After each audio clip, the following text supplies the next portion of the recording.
We are going to continue without all our students being registered. And we can't allow that to happen. We can't. Good day, my name is Eliza Daila, and today I'll be talking about the socio-political and cultural effects of podcasting in South Africa. What is the purpose of podcasts? While podcasts provide a platform for different voices and opinions to be heard, they highlight issues faced by underrepresented communities, giving them a platform to share their stories.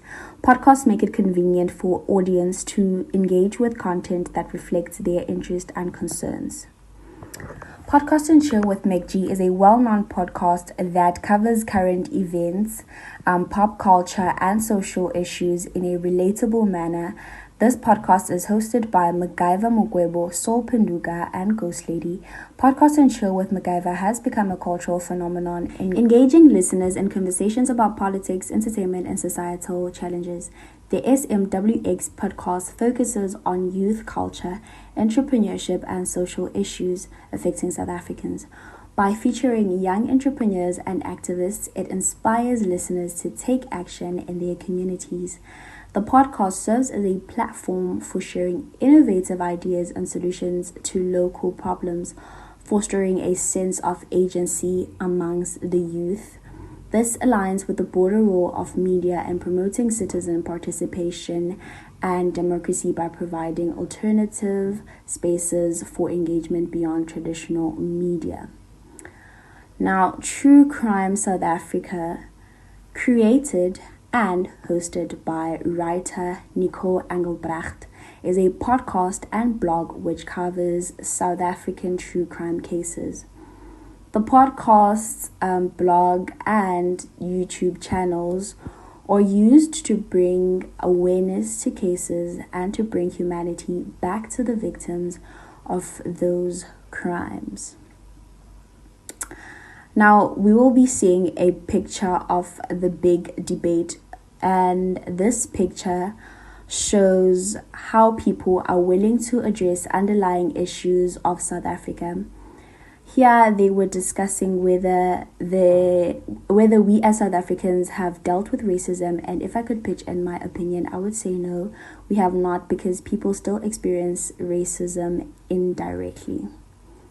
Podcasts can serve as a counter-public sphere, offering a space for marginalized voices to challenge dominant narratives and promote inclusivity.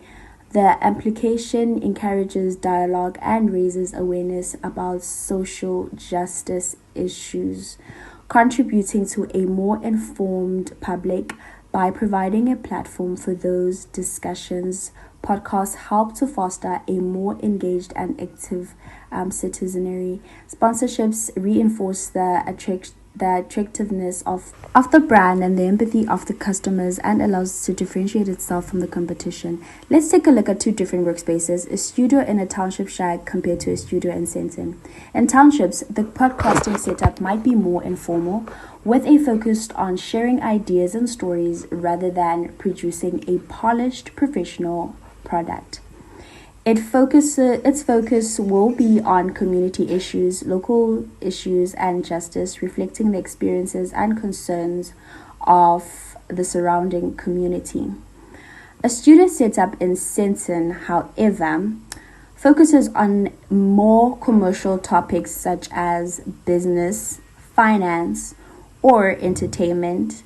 Catering for a specific audience, the studio setup prioritizes the production of high-quality professional-sounding podcasts with attention to detail and a focus on engaging storytelling. What stories remain untold and why? The stories that are barely spoken about in podcasts include how the TRC affected the New South Africa. I feel like people hardly touch on the TRC's effect due to its varied nature. The TRC focused on severe violation of human rights, neglecting the systematic nature of apartheid and its broader impact on daily life. It opened a door that did not provide consequences for the actions of perpetrators. By granting amnesty, the TRC left many underlying issues unresolved. Thank you.